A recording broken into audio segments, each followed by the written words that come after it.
डोडा में सुरक्षा बल और आतंकियों के बीच मुठभेड़ हुई है। मुठभेड़ में अफसर समेत 4 जवान शहीद हो गए। सूत्रों के हवाले से जानकारी है, डोडा के देसा इलाके में देर रात से मुठभेड़ जारी है। डोडा के जंगलों में इस वक्त एनकाउंटर चल रहा है। सर्च ऑपरेशन के दौरान आतंकियों ने फायरिंग की थी। आतंकियों की फायरिंग में सेना के जवान घायल हो गए। एनकाउंटर के बीच हाईवे पर सुरक्षा कड़ी कर दी गई है। सेना ने पूरे इलाके की घेराबंदी की है।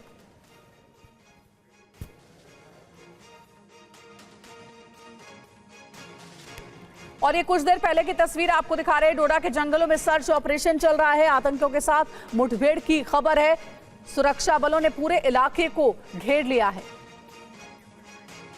और हमारे सहयोगी अंकित भट्ट इस खबर पर ज्यादा अपडेट के साथ जुड़ गए, उनसे बात करते हैं। अंकित, इस एनकाउंटर पर फिलहाल क्या अपडेट मिल रही है? मुठभेड़ क्या अभी भी जारी है? देखिए, जो सूत्रों के हवाले से खबर आ रही है, जो हमारे सूत्र है वो हमें कंफर्म कर रहे हैं कि 4 जवान जो है वो किल्ड इन एक्शन यानी कि वीर गति को प्राप्त हुए हैं। कल देसा के घने जंगलों के अंदर सुरक्षा बलों को ये इनपुट मिलती है कि इस घने जंगल के अंदर 2 से 3 आतंकी जो है वो छुपे हुए हैं।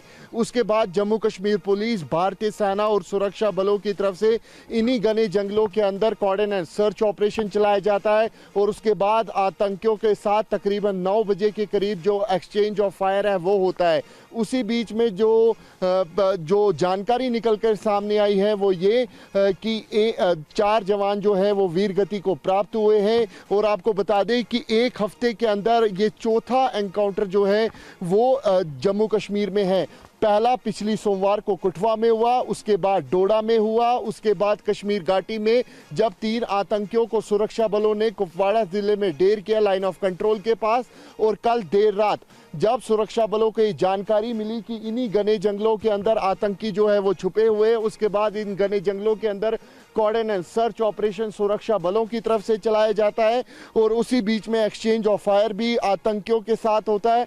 और उसी बीच में जो पहले जो सेना की तरफ से जो अभी तक ऑफिशियल स्टेटमेंट है उसके मुताबिक 9 बजे के करीब जो है ये एक्सचेंज ऑफ फायर हुआ है। और जो सूत्र है वो हमें कंफर्म कर रहे हैं कि 4 जवान जो है वो शहीद हुए, वीर गति को प्राप्त हुए। लेकिन सेना, जम्मू कश्मीर पुलिस की तरफ से लगातार कोऑर्डिनेट सर्च ऑपरेशन चलाया जा रहा है। बिल्कुल, लगातार आतंकियों की तलाश की जा रही है और जिस तरीके से ये एनकाउंटर चल रहा है, इन आतंकियों को न्यूट्रलाइज करने के लिए सेना लगातार आगे बढ़ रही है। आप हमारे साथ बने रहिए, अंकित लौट रहे हैं आपके पास। और देखिए, जम्मू कश्मीर में आतंकवाद अंतिम सांस ले रहा है। आतंक के खिलाफ सेना की बड़ी कार्रवाई के बाद आतंकी बौखलाए हुए हैं, लिहाजा वो अपनी जगह बदल बदल कर आतंकी घटनाओं को अंजाम दे रहे हैं। और जम्मू इलाके में क्यों बढ़ा अचानक से आतंक, जरा इस पर भी गौर करें। घाटी में कड़ी कार्रवाई से दहशत में है आतंकी श्रीनगर छोड़ जम्मू रीजन में सक्रिय हैं। राजौरी, पुंछ, डोडा, किश्तवाड़ में आतंकी एक्टिव हैं।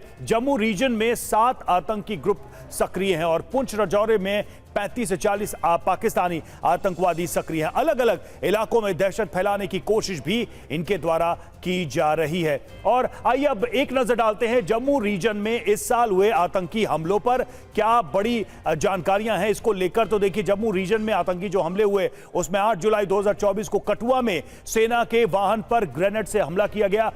5 जवान इसमें शहीद हुए थे। 12 जून 2024 डोडा जिले में पुलिस चौकी पर हमला किया गया। 9 जून 2024 रियासी जिले में यात्री बस पर हमला किया गया, 9 लोगों की मौत हुई थी। और 10 मई 2024 पुंछ जिले के सानेई टॉप पर मुठभेड़ हुई।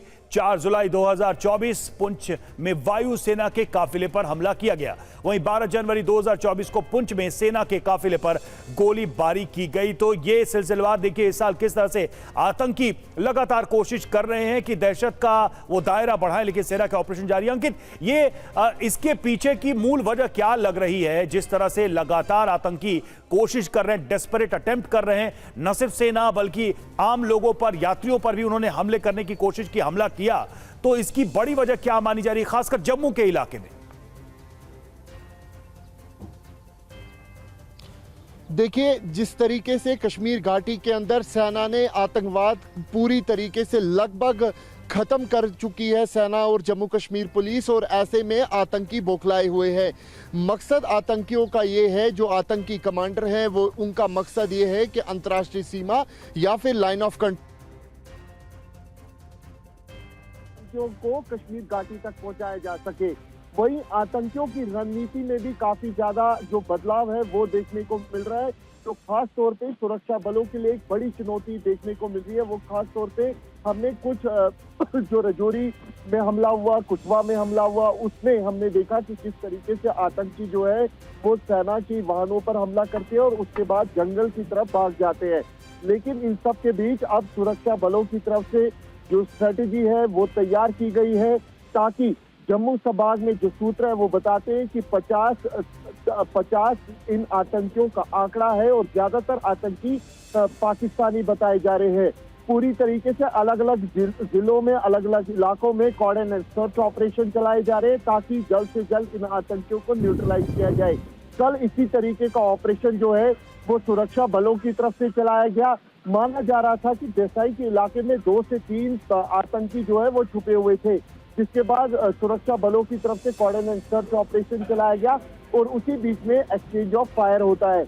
लेकिन लगातार सुरक्षा बल जो है डोडा जिले में जिस जगह पे हम मौजूद है उसी इन्हीं घने जंगलों के अंदर लगातार जो सर्च ऑपरेशन है वो चला रही है, ताकि जल्द से जल्द उन आतंकियों की दर पकड़ की जा सके, उन आतंकियों को उनके अंजाम तक पहुंचाया जा सके जिन्होंने इस कायराना हरकत को अंजाम दिया है। अंकित, 4 जवानों के शहीद होने की भी जानकारी मिल रही है, क्या इनके बारे में कुछ इन्फॉर्मेशन मिल पाई है officially?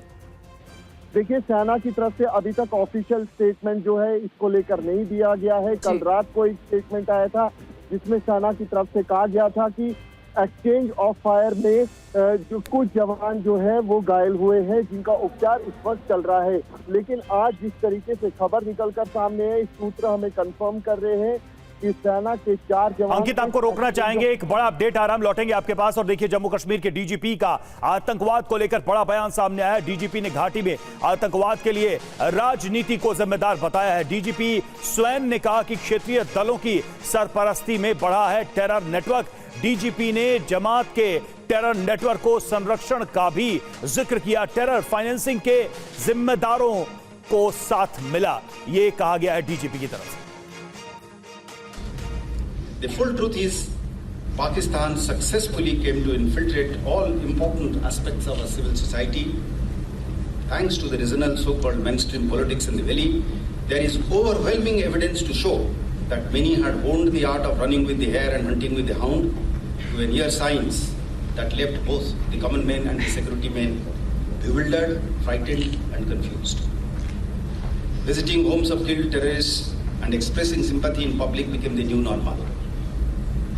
While elimination of new recruits to terrorism was allowed and tacitly encouraged, those who facilitated the recruitment, arranged finances, were never investigated.